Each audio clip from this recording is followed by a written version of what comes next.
Hello. In the previous lecture, we proved that Z bracket X is a unique factorization domain. At the end of the lecture, I mentioned that this statement is in fact a particular case of a general theorem, which says that if D is a unique factorization domain, then the ring of polynomials with coefficients in D is also a unique factorization domain. So to show this result, we are going to go through the proof of the case when D is Z, and then we observe what are the main ingredients. So the main ingredients, as I have mentioned it before, are three parts, three facts. One of them is that D is a unique factorization domain. That we have as part of our assumption. The other one is that when I look at the ring of polynomials with coefficients in the field of fractions of D that we denote by Q parentheses D, that's also a UFD, a unique factorization domain. This is the case because ring of polynomials with coefficients inside a field is a Euclidean domain, and therefore it's a PID.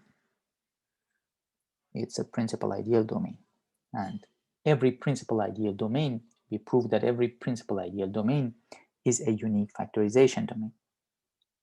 So these two important ingredients we have, but the last one, which played an important role of going from the ring of polynomials with coefficients inside the field of fractions to ring of polynomials with coefficients inside D. So this transition was done by Gauss's lemma. Now, so we need to prove a version of Gauss's lemma for unique factorization domains. But if you remember, the Gauss's lemma was about content of polynomials. And content of a polynomial with integer coefficients was defined to be the greatest common divisor of its coefficients.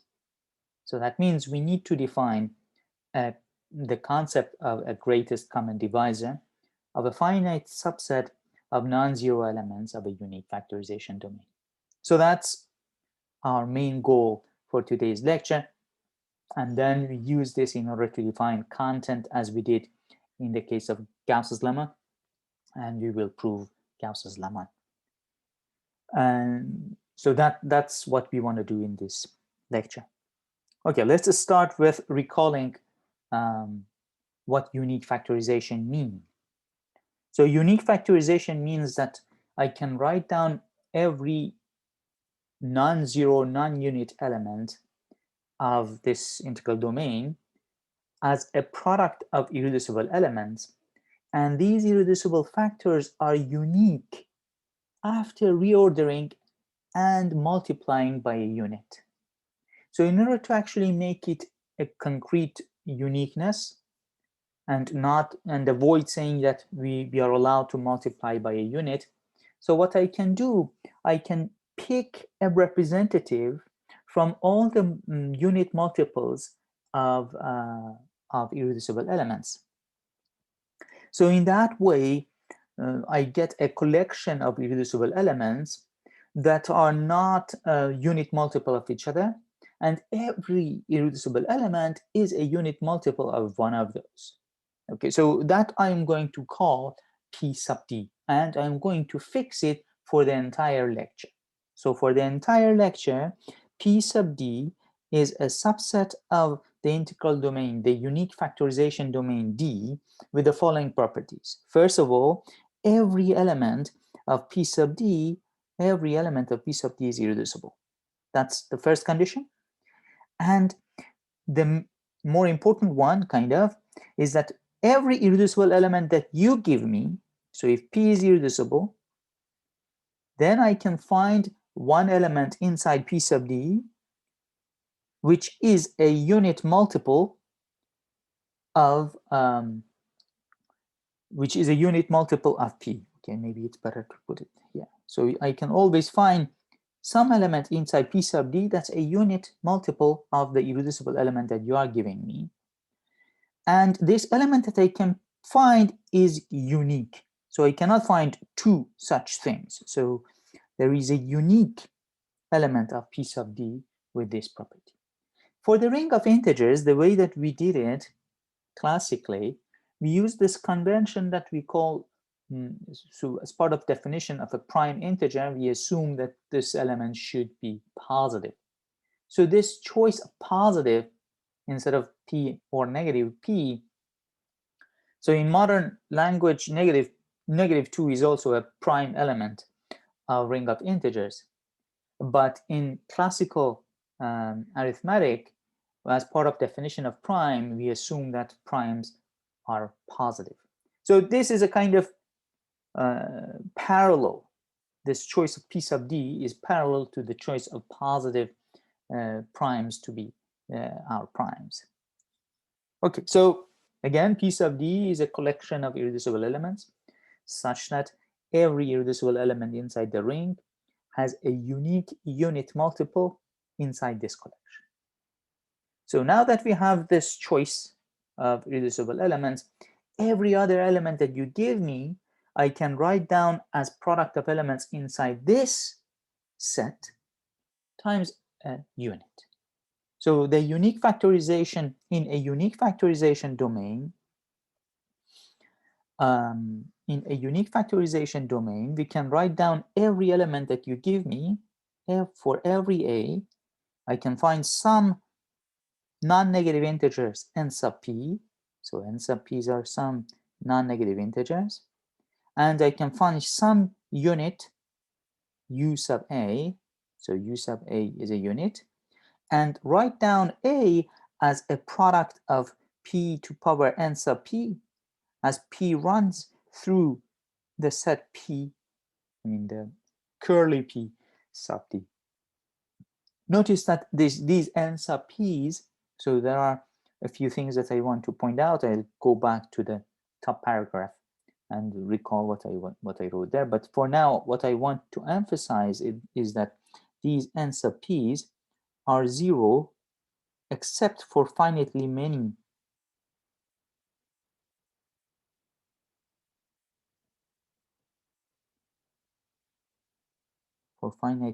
p's. So again, the point is that this is a finite product. I'm doing algebra. This is not an infinite product. I'm not talking about convergence or something like this. So every element of D has only finitely many irreducible factors. So this means that only finitely many of these n sub p's are non-zero. So except finitely many, the rest are 0. That's one of the points that I wanted to make. The other point that I wanted to make is, again, a better understanding of P sub D. Notice that in an integral domain, an element is a unit multiple of another one precisely when the principal ideal generated by, okay, so in this case, let me call them something. So P is a unit multiple of P bar precisely when the ideal generated by P is the same as the ideal generated by P bar. So this means the set P sub D, the curly P sub D, has this property that when I run through the elements of this set and consider the principal ideals that they generate, I get the entire set of principal prime ideals of D. Remember that an element is prime if and only if the principal ideal generated by that element is a prime ideal. And in a unique factorization domain, a prime element is irreducible and vice versa. So saying that P here is irreducible implies that this ideal is indeed a prime ideal, and saying that every other irreducible element that you give me is going to be a unit multiple of one of those tells me that I'm actually covering all the principal prime ideals of D.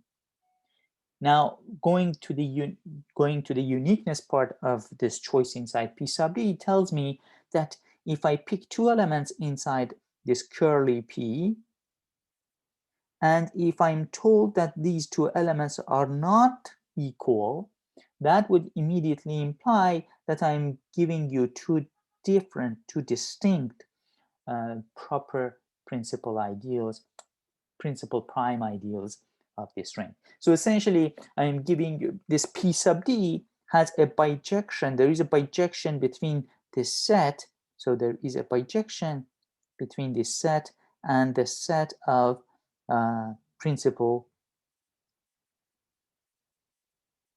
prime ideals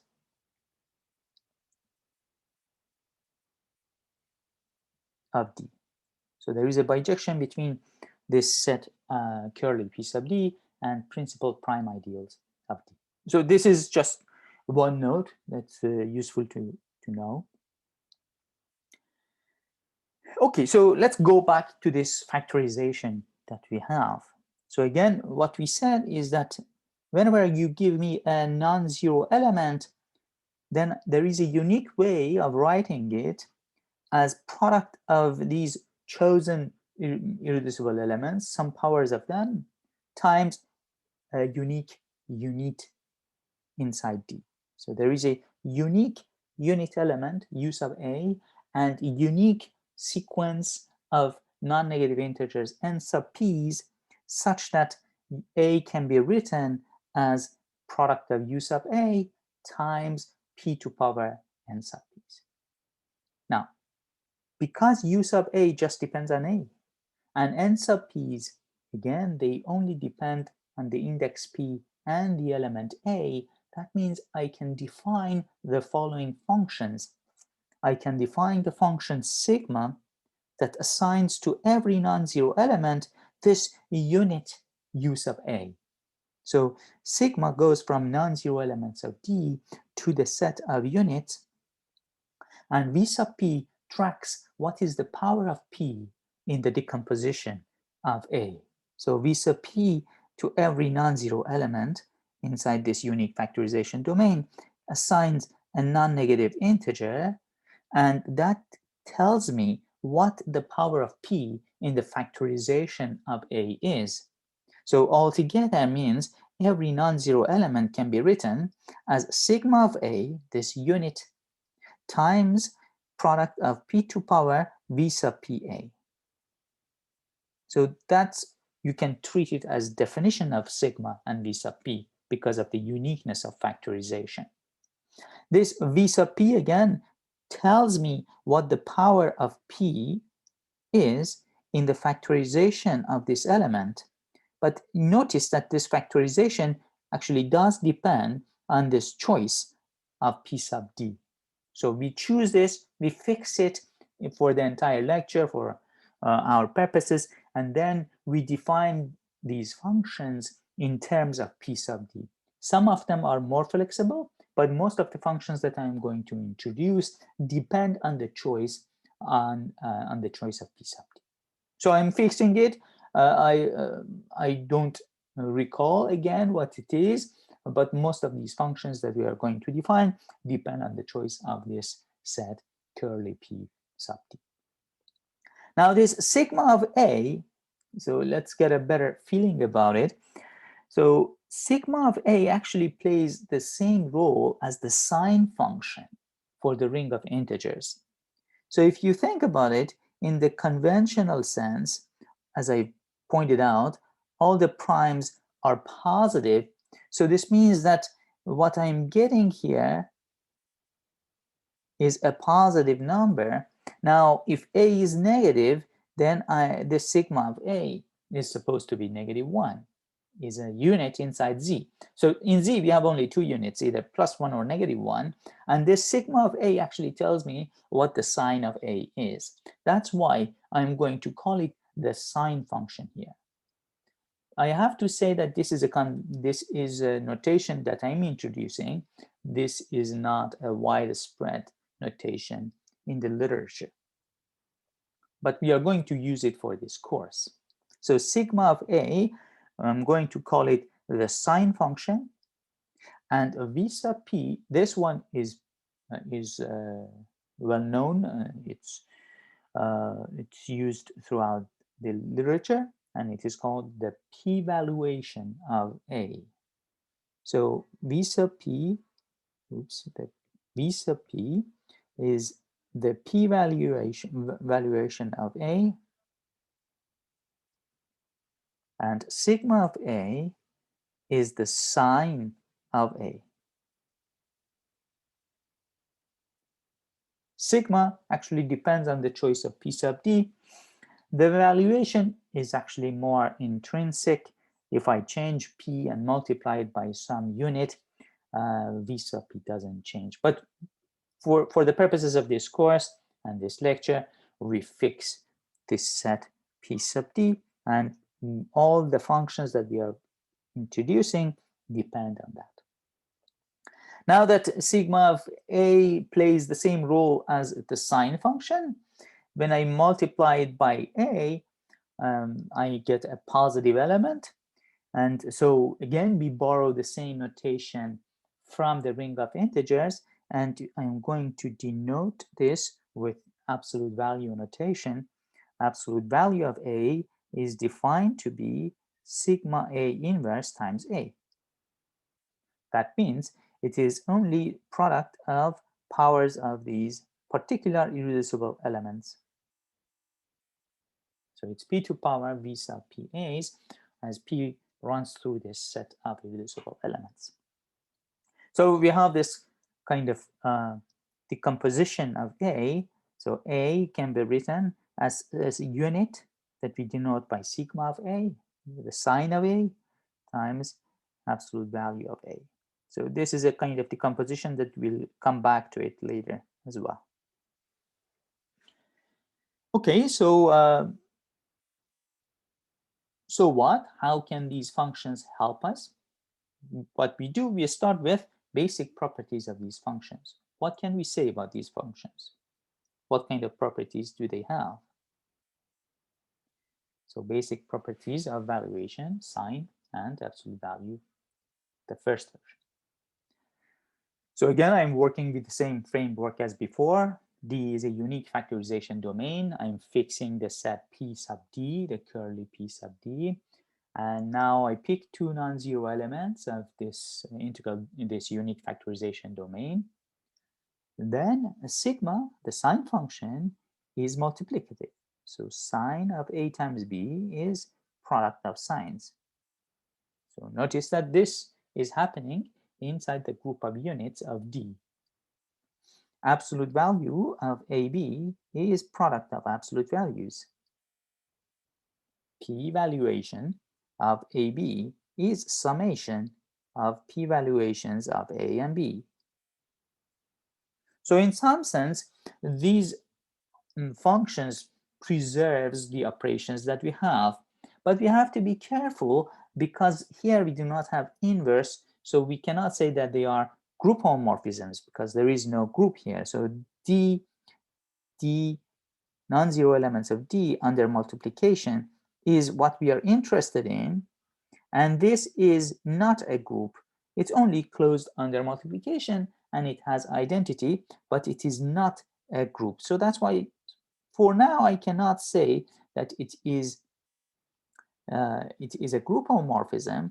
Later what we will do, we view this as a subset of non-zero elements of the field of fractions.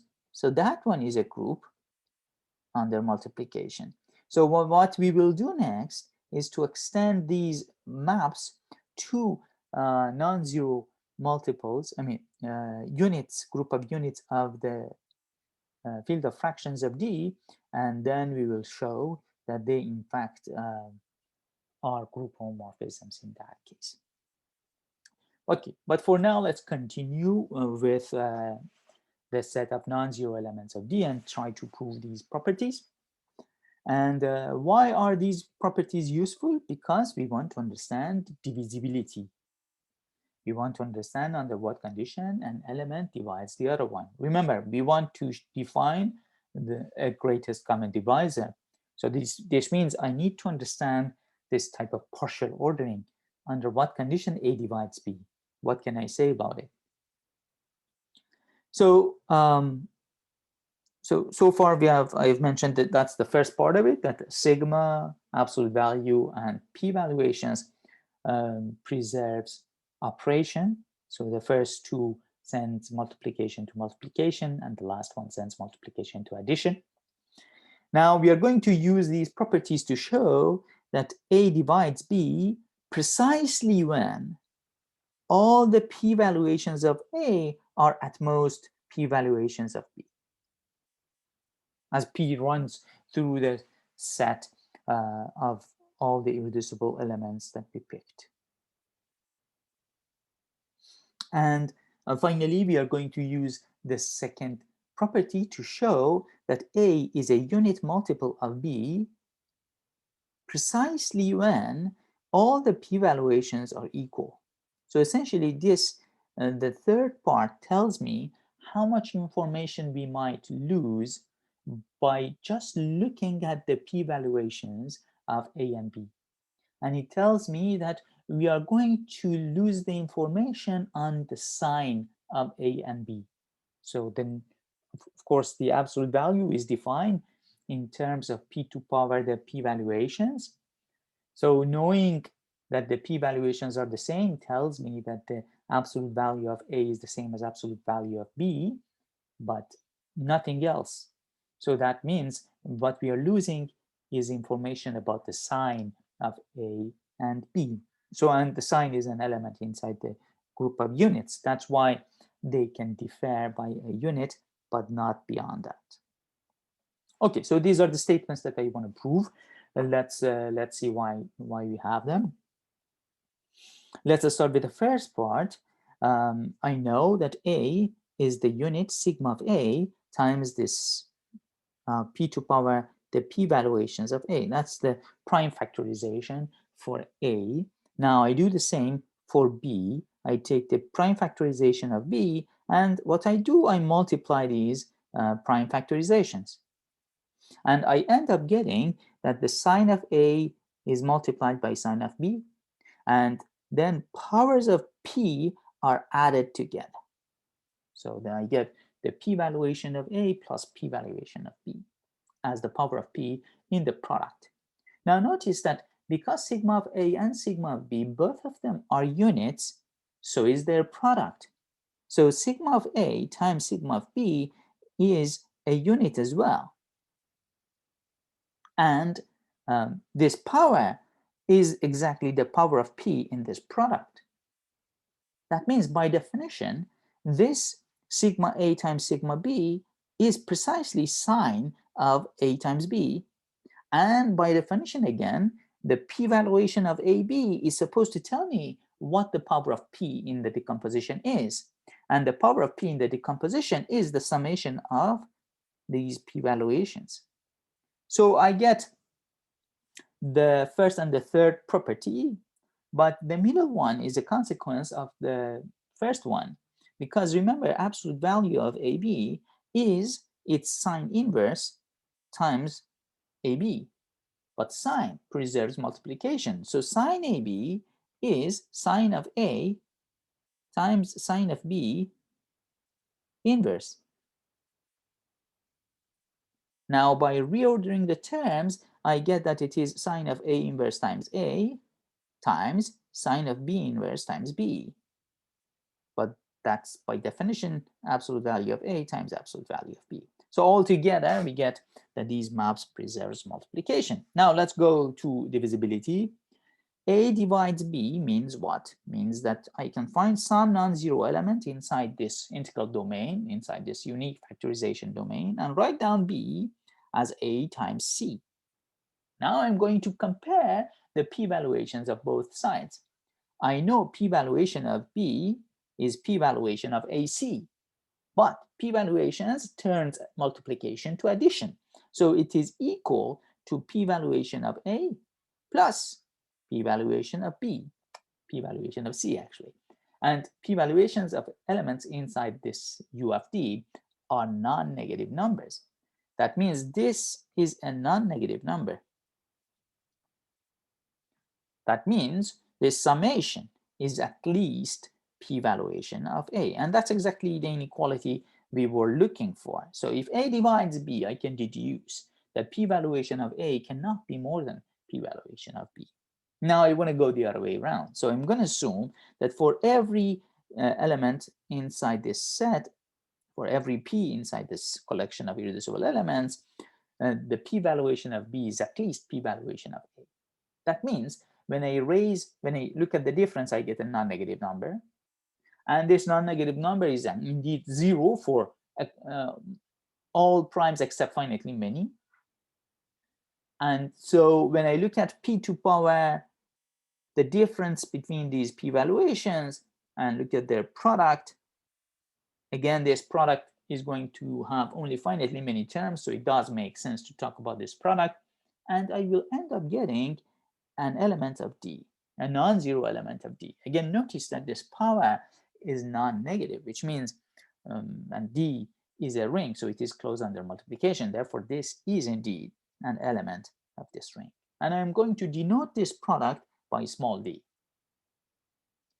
Okay, now what do I want to show? I want to show that B is a multiple of A. What I have is my factorization. So I start with factorization of B.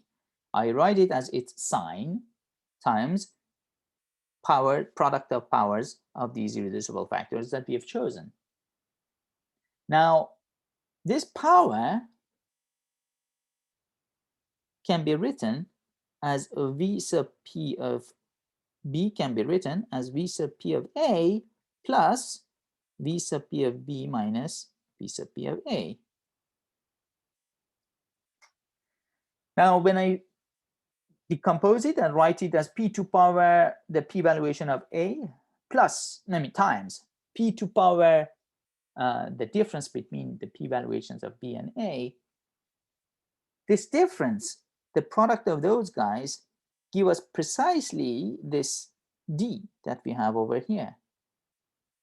And therefore, I'm going to get this D factor.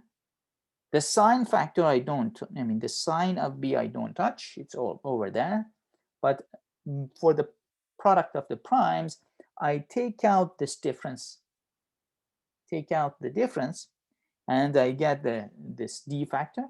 The remaining would be precisely the absolute value of A. This is P2 power, the p-valuations of A, that's exactly the absolute value of A. Or alternatively, it is A divided by its sign.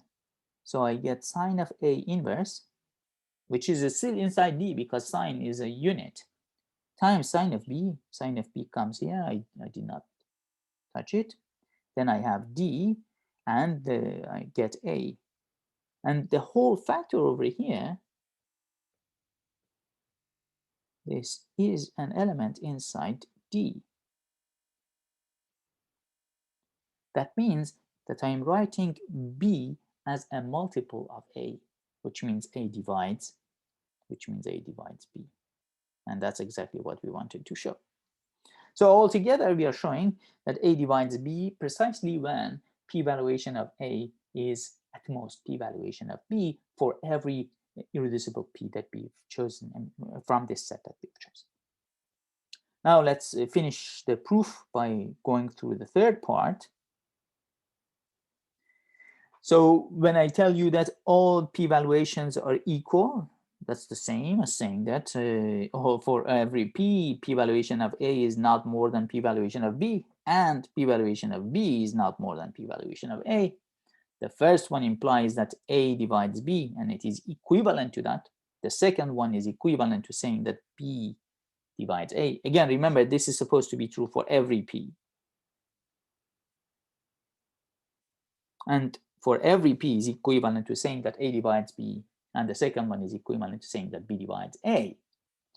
And we've seen that in an integral domain, in fact, this part is immediate, that if A divides B, then that means B is in the principal ideal generated by A, and therefore the principal ideal generated by B is a subset of the principal ideal generated by A.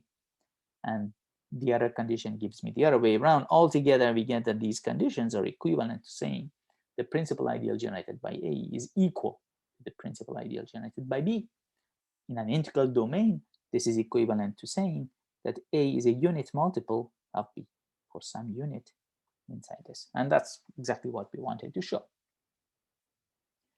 Okay, so Next, what I want to do, I want to extend these maps to the group of units of the field of fractions of D.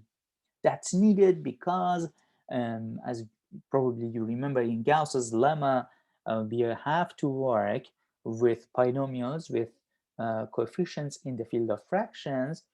So then we need to define the content in that setting and so on. That means that we'd better work with the field of fractions of a UFD.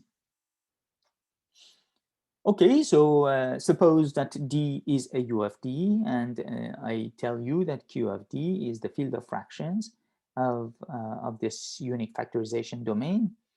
Now what I do, I extend the sign function, the p-valuation, and the absolute value to the group of units of the field of fractions.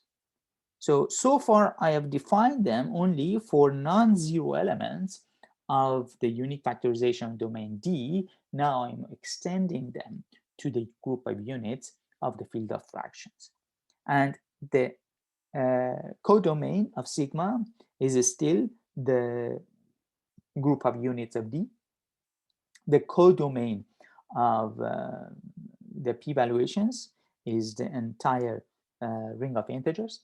Remember, before that, when I was working with D, the codomain was the set of non-negative integers. But when I introduce fractions, I have to also allow negative powers. And the codomain of the absolute value is still the set of units of the field of fractions, non-zero fractions. But later, we are going to define the image of the norm function. We are going to denote the image of the norm function by g of d. This is just a notation that I'm choosing for this course. So g of d denotes the image of absolute value in the non-zero fractions, in the field of fractions of the unique factorization domain D. Now, what are these maps? The sign of a fraction is supposed to be sign of the numerator times inverse of the sign of denominator. It's a quite natural way of defining it. And the p-valuation of a fraction is p-valuation of the numerator minus p-valuation of the denominator. So again, we are tracking what is the power of p in this fraction. And then it's so natural to say that it's the power of p of the numerator minus the power of p of the denominator. And the absolute value of a fraction is the fraction whose numerator is the absolute value of a and whose denominator is absolute value of b. So the thing that we have to discuss is why these maps are actually well defined. Again, as always, here I'm using these particular representatives, representation of the fraction a over b. I can choose another representatives for this fraction, and I have to argue why do I end up getting the same values on the right-hand side of these equations. The second part of this proposition says that the kernel of the absolute value is precisely the group of units of the unique factorization domain D, and it's kind of an observation that the absolute value of absolute value doesn't change the value. So absolute value of Q, it gives me back absolute value of Q. So these things we know for sure for the ring of integers, but I've chosen these notations in a way to make them compatible with what we know in the ring of integers. Again, these are my notations, my set of notations, and they are not so common in algebra books, except the p-valuation. Okay, so let's go through the proof of these. I'm going to show why it is well defined. The fact that it's a group homomorphism is rather easy. Let's see why it is well defined. So suppose that I give you two fractions and I tell you that they are equal. But what does that mean? It means a times d, the numerator times the denominator, is equal to the denominator times the numerator. Now I can apply, these are elements inside D. So remember, this is in D, this is in D. So it does make sense to talk about sign of them, the p-valuations of them, and so on. So I'm going to apply sigma, v sub p, and absolute value to the both sides of this equation. I get that sigma of AD is the same as sigma of BC. The p-valuation of AD is the same as p-valuation of BC, and the absolute value of AD is the same as absolute value of BC. Now, sigma, v sub p, and absolute value, they preserve operation. So the first one sends multiplication to multiplication. So that means I'm getting this equality. The second one sends multiplication to addition. That means I get that it is p-valuation of A plus p-valuation of D is the same as p-valuation of B plus p-valuation of C. And the last one, the absolute value, is multiplicative. So absolute value of AD is absolute value of A times absolute value of D. And the same is true for absolute value of B times absolute value of C. Now, the image of sigma consists of unit elements, and therefore I can multiply by the inverse of sigma of B, I might multiply by inverse of sigma of D. I end up getting that sigma of A times inverse of sigma of B is the same as sigma of C times inverse of sigma of D. Similarly, I can v sub p is an integer number, so I can subtract both sides, and I end up getting like this. The difference of these p-valuations is the same as the difference of p-valuation of C and p-valuation of D. And by definition of fractions, and the fraction A, absolute value of A over absolute value of B, is the same as this fraction because numerator times the denominator, because of this equality. So altogether, we are getting that these are indeed well-defined maps. So we are getting that these maps are well-defined. Now that these are well-defined, it's actually rather easy to check that they are group homomorphisms. So I leave it to you to check why these are group homomorphisms. So these are well-defined group homomorphisms. Now let's go to the second part, where we want to show that the kernel of absolute value consists of units inside D. So what does that mean? This means I'm taking the absolute value of this fraction, A over B, and I'm getting 1 in the field of fractions. But by definition, that's the absolute value of A over absolute value of B. So this equality implies that absolute value of A is the same as absolute value of B. But remember, this means that, let me add this step. This means that for every P, the p-valuation of A is the same as the p-valuation of B. Because this is, by definition, product of these guys. By unique factorization domain now, I can get the equalities.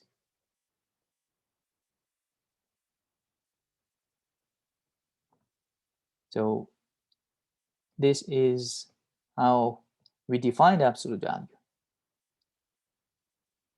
And from here, I can deduce that for every P, the p-valuation of A is the same as the p-valuation of B. But we showed that this happens precisely when A is a unit multiple of B. That means A over B is U, which is a unit inside D. And everything is if and only if. I can go backward, and I deduce that kernel of the norm consists of units inside D. Now, the other one is just a definition. If you just write down the definition, you can see that the absolute value of absolute value doesn't change the quantity, because the absolute value is only about the p-valuations of the number, and the p-valuation doesn't change when I take the absolute value. The only thing that changes, we are dropping the sign of it, the unit factor of it. Okay, so altogether, for every fraction q, every non-zero fraction, we are writing it as a unit inside d that we call sign times its absolute value, and the image of the absolute value I'm denoting by g of d. So we are getting this factorization. So every q can be written as something in the units of d times something inside g of d, and this factorization is unique. So we get a unique factorization into this form, something inside d cross and something inside g of d. Okay, so this is a summary of what we discussed about p-valuation, about sign function, and about absolute value for a unique factorization. Now, we want to use this in order to define the greatest common divisor of a bunch of elements inside a unique factorization domain. Okay, so what do we expect and what it is? So I give you a1 an non-zero elements inside a unique factorization domain. Then there is a unique element inside g of d. Remember, g of d is the image of the absolute value. It consists of elements of the form p to power something, product of them. Okay, so and this p runs through this particular set of irreducible elements that we have chosen at the beginning. Okay, so now there is a unique d inside this set. Again, in the classical setting, and the parallel of g sub d would be just positive integers. So that's for the ring of integers. In the classical setting, this g of d is nothing but positive integers. But for an arbitrary unique factorization domain, this is the image of the absolute value. Okay, so there is a unique d inside the image of the absolute value with the following properties. First of all, it's a common divisor of all a sub i's. Second, if you give me another divisor, d prime, another common divisor of a sub i's, then this common divisor should divide this d that we have chosen. Okay, so there is a unique small d in the image of norm that's a common divisor of a sub i's, and every other common divisor is a divisor of this one. Okay, so this unique guy we are going to call to be the greatest common divisor of the elements a1 dot a. Okay, so let's start with existence. I'm looking for, okay, maybe actually let's go about understanding what is a common divisor of all of them. So let me start with this line. When I tell you that an element is a common divisor of these elements, a1 an, we know d or d prime in this line divides a sub I precisely when for every p-valuation, the p-valuation of d prime is at most the p-valuation of a sub i's. So that means for sure the p-valuation of d prime is at most the minimum of p-valuations of a sub i's, and this is if and only if.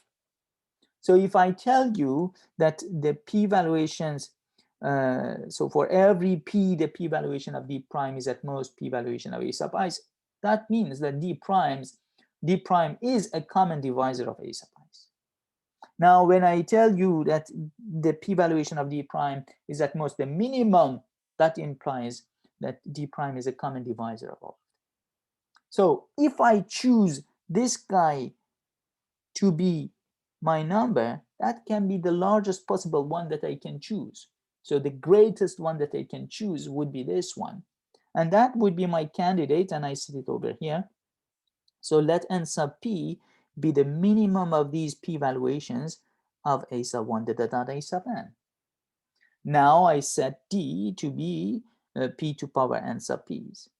And as you can see, it is in the image of the norm, because norm of D, the way that we have defined it, is D itself.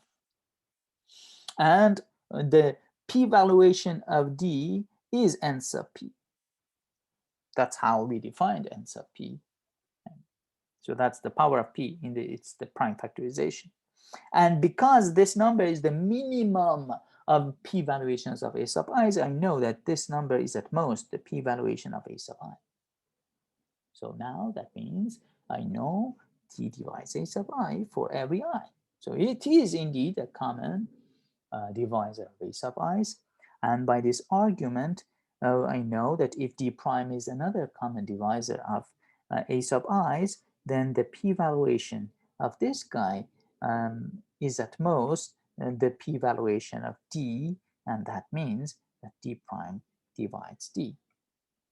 So as we can see, this is in fact an if and only if statement, that D prime is a common divisor of a sub i's precisely when it is a divisor of this element D that we've chosen.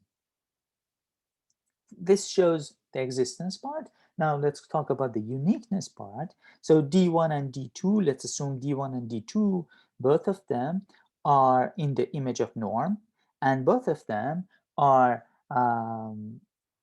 common divisors of a sub i's that are largest, so meaning they satisfy the first property and the second property. Now, when D1 and D2, both of them satisfy these conditions, let's think about it. This means D1, so this means this. So later I'm going to write it like this. Okay, so this means D1 is a common divisor of these guys. And D2 is also a common divisor of these guys. Now, because D2 is a common divisor, the second property tells me that D2 should be a divisor of D1. Now I can switch their role of D1 and D2, and I deduce that D1 divides D2 and D2 divides D1. And that's what I have written over here, that because both of them satisfy these properties, I can deduce that D1 divides D2 and vice versa. But that means D1 is a unit multiple of D2. But D1 and D2, they are in the image of norm. And we said that every element, so we said it over here, that every element has a unique way of being written as something inside the image of norm times some unit. In particular, if I am already in the image of norm, the unit part should be 1. So going back here, D1 is in the image of norm, D2 is in the image of norm, so U should be 1. You cannot have a unit inside the image of norm unless it is 1. Okay, so altogether we get that by norm I mean absolute value, the way that I'm defining it. So that means that U is 1 and D1 is 2. That gives me the uniqueness.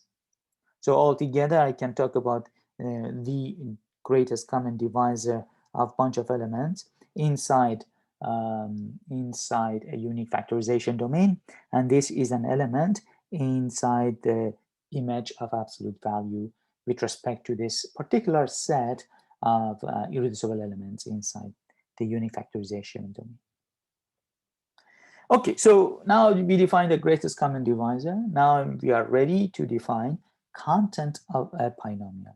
But maybe before that, I have to mention that two properties of greatest common divisor are also true here. So what are the properties that I'm referring to? The basic properties are the following, that if I give you a bunch of non-zero elements, then when I multiply a sub i's by a non-zero element A, then the greatest common divisor is multiplied by the absolute value of A. Of course, the way that we define it. And if the greatest common divisor of the numbers, I mean of elements a1 dot dot dot an is D, then when I divide ai's by D, I'm still inside this integral domain, inside this unique factorization domain, and the greatest common divisor of these new elements is going to be 1.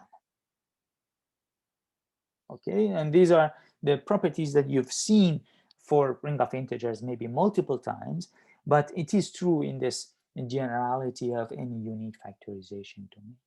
And everything is based on the fact that the p-valuation, the power of p in the greatest common divisor of a sub i's, is precisely the minimum of the power of p, the minimum among the powers of p that appear in the factors a1 to the dot an. So the minimum of the p-valuations of a sub i's is the p-valuation of the GCD. Now, both of these properties are easy consequences of this fact, and I leave it to you to check why we have these equalities. Okay, so now that we have these properties, now I'm prepared to define the content of a polynomial with coefficients in a unique factorization domain. What is it? It's nothing but the GCD of the coefficients. So in particular, content of a polynomial with coefficients inside D belongs to G of D, belongs to the image of the norm. So remember, this is an element of G of D, the image of the norm. So in the case of D, it is also inside D. So let's have it like this. It is image of the norm.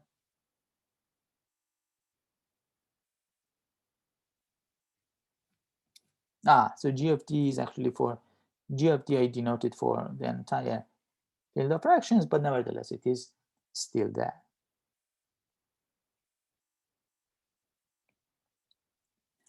And we call a polynomial primitive if its content is 1. Again, this is similar to the case where we discussed ring of integers.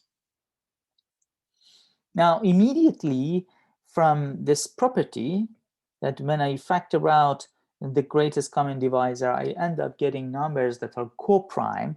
I can factor out the greatest common divisor of all the coefficients of f, and what remains is going to be a primitive polynomial, because the GCD of the remaining coefficients and the coefficients that we end up getting, the GCD of them is going to be 1 because of this property over here, the second property. And therefore, this means every non-zero polynomial with coefficients inside a UFD can be written as its content times a primitive polynomial. So this is a primitive polynomial. Now, as we did for the ring of integers, we want to extend the definition of content of a polynomial to content of polynomials with coefficients in the field of fractions of D. So we don't want to just work with D bracket X, but we want to work with a ring of polynomials with coefficients in the field of fractions of D. We do identical argument as in the case of ring of integers, but with the extra care that here we are working with a unique factorization domain. We don't have positive, negative, but we replace them with G of D and these particular irreducible elements that we have chosen. Okay, so f of x, I pick an f of x, a non-zero polynomial, I should have said. Then for a non-zero polynomial with coefficients in the field of fractions of D, so this is the field of fractions of D, I can find a unique element in the image of the norm. So it consists of elements that are product of integer powers of these irreducible elements that we picked at the beginning. So there is a unique element Q inside this set, and unique primitive polynomial that we are going to denote by f bar, such that f is q times this unique primitive polynomial. Okay, so let's see how the proof goes. But after we prove this, we are going to call this q, we are going to call this the content of f, and I'm going to denote it by alpha of f, and we are going to call this the primitive part, the primitive form of f.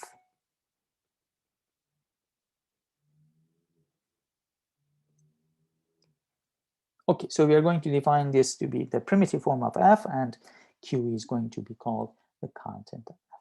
But let's see why this is the case. Why do we have such factorization, and why is this factorization unique?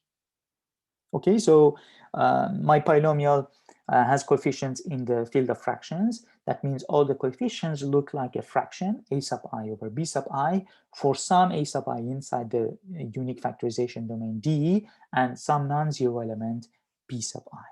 So b sub i's are non-zero elements, and therefore I can talk about the absolute value of these b sub i's, and I end up, now I want to do a kind of common denominator, but I don't want to work with the product of them. I'd rather work with something inside the image of the absolute value. That's why I'm picking product of absolute values of the denominators.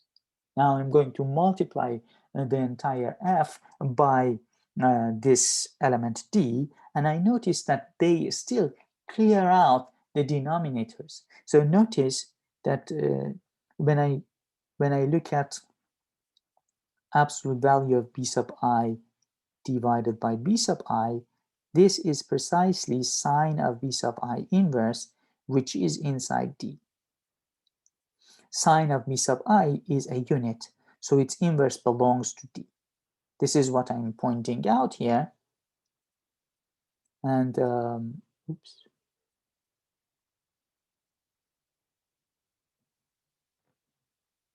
Okay, let's see. This is what I wanted to do. Anyway, so when I multiply everything by this product of the absolute value of the denominators, I will be still inside the ring D. I'm clearing the denominators by multiplying by these products.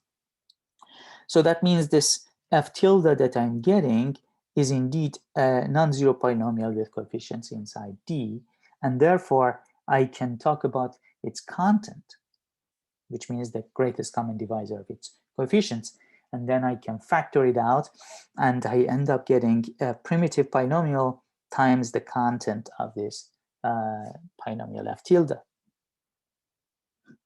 Now, f bar is primitive. Now notice the way that we have defined f tilde, I know f is 1 over d times f tilde. F tilde itself is its content times the primitive form f bar, and I need to divide it by 1 over d. Now, because the content always belongs to, the GCD always belongs to the group of norms, I mean, the image of absolute value, and D itself also belongs to the group in the image of absolute value, the fraction is going to belong to G of D. G of D is a group, so this fraction still belongs to G of D. And so this means I'm getting something inside G of D, and I'm multiplying it by something primitive, and that gives me the the existence part of this factorization. Now I'm writing f as a product of some element inside G of D and a primitive polynomial. So this gives me the existence part.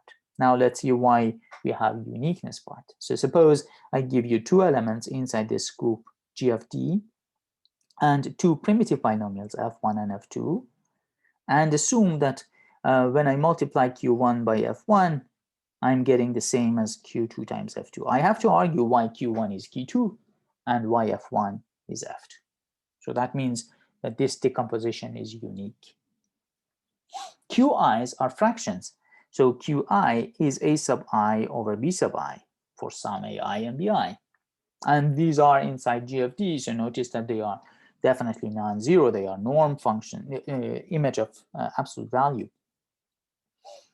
Now we take D to be the common denominator, but with the absolute value component into it. So D is this, and I'm going to multiply both sides by D. And I notice that D is clearing the denominators of Q1 and Q2 by a similar argument as over here. and therefore I'm getting something inside D times F1 is equal to something inside D times F2. Now I'm going to look at the content of both sides, and I know content of this some scalar multiple of a binomial is the absolute value of that scalar times the content of the binomial. So by looking at the content of both sides, I end up getting that the absolute value of dq1 times the content of f1 is the same as absolute value of dq2 times the content of f2. But f1 and f2 are primitive, so their content are 1. And that means the absolute value of dq1 is the same as absolute value of dq2, but these are inside the image of absolute value, and inside the image, as I've pointed out, absolute value of absolute value doesn't change the absolute value. So they are the same as dqi's. If I put them back, I end up getting that q1 is the same as q2, and that finishes the proof. That finishes the proof of uniqueness. And so we showed that every polynomial can be written in a unique way as something that we are going to call the content of this polynomial inside g of d times some primitive polynomial that we are going to call the primitive form of f.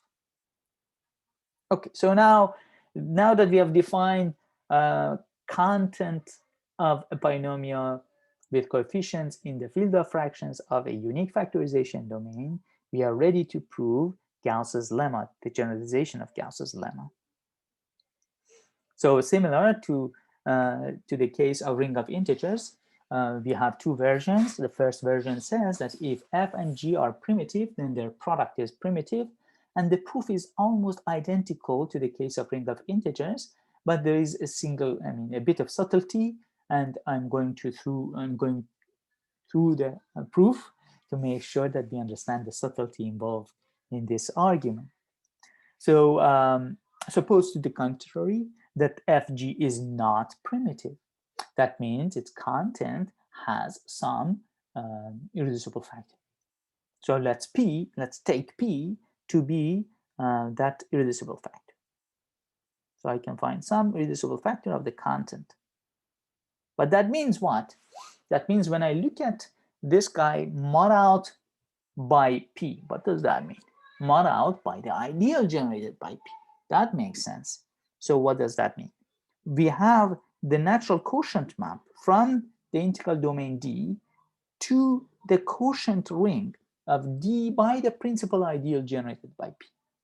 And then we can extend this to the ring of polynomials. We have seen arguments similar to this. Essentially, we send quotients to quotients, and we send coefficients through this ring homomorphism to the coefficients of the targeted polynomial, and extend this to the ring of polynomials.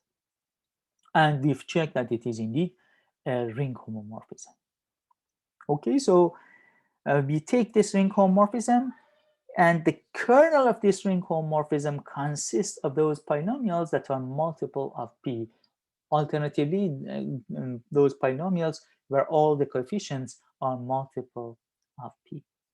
Now, when I tell you that p divides the content of fg, that means p is a common divisor of all the coefficients of fg. So this means fg mod out by p is 0. Okay, so now what do I know about this codomain? What I do know is that p is irreducible. What I also know is that D is a UFD. In a UFD, an element is irreducible if and only if it is prime. So P is prime. An element is prime if and only if the principal ideal generated by P is a prime ideal. So this ideal is a prime ideal. An ideal is a prime ideal if and only if the quotient ring is an integral domain. So knowing that the ideal generated by P is prime implies that the quotient ring of D by the principal ideal generated by P is an integral domain. So you see how different parts of this course come together in order to give us this result. Now, when I start with an integral domain and I look at the ring of polynomials with coefficients in an integral domain, I still get an integral domain. So this ring of polynomials is an integral domain. Now that means when I tell you the product of f mod p times g mod p is 0, that means I'm giving you two elements inside this codomain and their product is 0. But this is an integral domain. Therefore, one of the factors should be 0. So either f mod p is 0 or g mod p is 0. Either all the coefficients of f belong to the principal ideal generated by p, or all the coefficients of g belong to the principal ideal generated by p. But elements of principal ideal generated by p are multiples of p. So this means either p divides all the coefficients of f, or p divides all the coefficients of g. Again, that means p should be a common, it should be a divisor of the greatest common divisors of coefficients of f or g. That's the content of f. So this means either p divides the content of f or p divides the content of g, but that's a contradiction because our assumption says that f is primitive, which means the content is 1, and g is primitive, which means the content of g is also 1. So we are getting a contradiction. That finishes the proof of this generalization of Gauss's lemma for unique factorization domains. Now, as in the case of ring of integers, we get the second version of Gauss's lemma, which says that the content of product is product of contents. And now we have all the tools in our hand. We can quickly prove this. We write f as its content times its primitive form. We write g as its content times its primitive form. We multiply both. We end up getting that the content times content, f bar times g bar.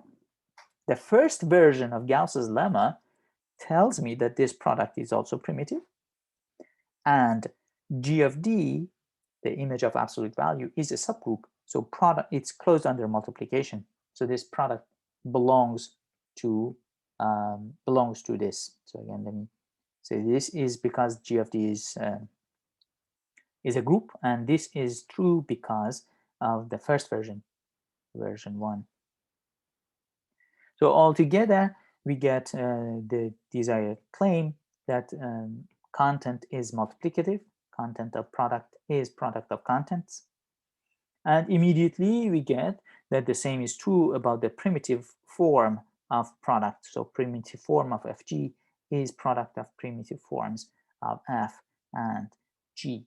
So we are getting a map from non-zero polynomials with coefficients inside the field of fractions to non-zero polynomials with coefficients inside D that sends multiplication to multiplication. So that's why we can understand multiplicative structure over here by investigating multiplicative structure of this guy. And we have an advantage that this guy is indeed a unique factorization domain. That was the main idea on how to use Gauss's lemma in coordination with the fact that D and Q of D bracket X, both of them are unique factorization domains, in order to show this statement that if D is a U of D, then so is the ring D bracket X. I leave it to you to go through the proof and make sure that all the arguments go through. But now we have all the pieces of the puzzle in order to put them together and see that the same argument as in the case of ring of integers goes through in this generality. And immediately by induction, we get that when D is a U of D, then ring of binomials with multivariable x1 theta dot xn is also a U of D. Essentially, because D is D parentheses x1 bracket x1 is a U of D. Now I add the next one because the ring of coefficients is a U of D. Then I add the next one, I still get a U of D, and so on. So by induction, we get that when I can add n variables and I get the claim. In particular, because Z is a UFD, I get that ring of binomials with coefficients inside Z in n variables is UFD. Because a field in a trivial way is a UFD, I can do the same argument and deduce that ring of binomials with coefficients inside a field with n variable is also a UFD. So we'll continue in the next lecture.